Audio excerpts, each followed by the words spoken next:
साथियों, शूद्र स्त्री से उत्पन्न कन्या यदि ब्राह्मण के साथ विवाहित की जाए और आगे भी यही क्रम जारी रहे तो अपनी 7वीं पीढ़ी में नीच योनि से उद्धार पाकर ब्राह्मण हो जाती है। जिस प्रकार कोई शूद्र ब्राह्मणत्व को और कोई ब्राह्मण शूद्रत्व को प्राप्त होता है, उसी प्रकार क्षत्रिय और वैश्य से उत्पन्न शूद्र भी क्षत्रिय और वैश्यत्व को प्राप्त होता है।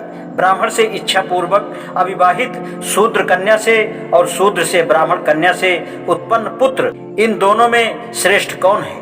ब्राह्मण पुरुष और शूद्र कन्या से उत्पन्न शूद्र पाकादि यज्ञ गुणों के युक्त होने के कारण शूद्र पुरुष और ब्राह्मण कन्या से उत्पन्न पुत्र प्रतिलोमज होने के कारण अमर्यादित है।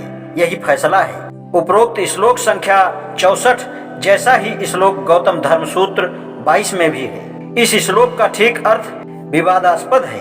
इन विवादों के विषय में बोहलर का कथन है, मेघ, गब, कुल और राग जैसे पाश्चात्य विद्वानों के अनुसार श्लोक का अर्थ है, यदि किसी ब्राह्मण की कन्या और शूद्र और उसके उत्तराधिकारी सभी किसी ब्राह्मण से विवाह करें तो 6ठी पीढ़ी के दंपत्ति ब्राह्मण माने जाएंगे। हालांकि वह अर्थ हरदत्त की टीका से मिलता है, किंतु नार और नान ने बिल्कुल अलग व्याख्या की है।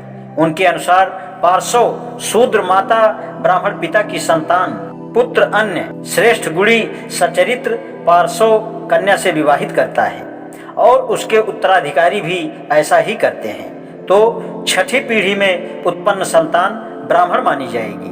नंदन ने भी इस अर्थ को प्रमाणित माना है।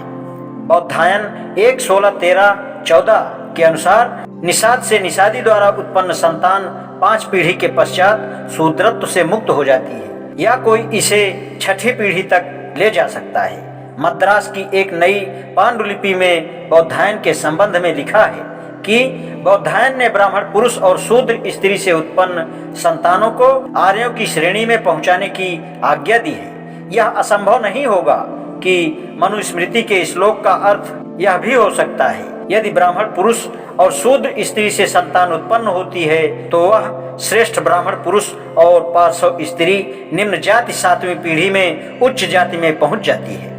व्याख्या कोई भी हो, किंतु तथ्य फिर भी स्पष्ट है कि 7वीं पीढ़ी में शूद्र परिस्थिति विशेष में ब्राह्मण हो सकता है। शूद्र यदि आर्य नहीं होते तो इस प्रकार की कल्पना भी नहीं की जा सकती थी। अर्थशास्त्रियों के अनुसार शूद्र अनार्य नहीं थे। कौटिल्य का अर्थशास्त्र इस संबंध में महत्वपूर्ण साक्ष्य है। इस प्रथा का उन्मूलन करते हुए कौटिल्य कहता है, यदि कोई संबंधी किसी शूद्र को बेच दे या बंधक रख दे जो जन्मजात दास न रहा हो और वयस्क न हो गया हो और जन्म से आर्य हो तो विक्रेता संबंधी को 12 पड़ अर्थदंड देना पड़ेगा।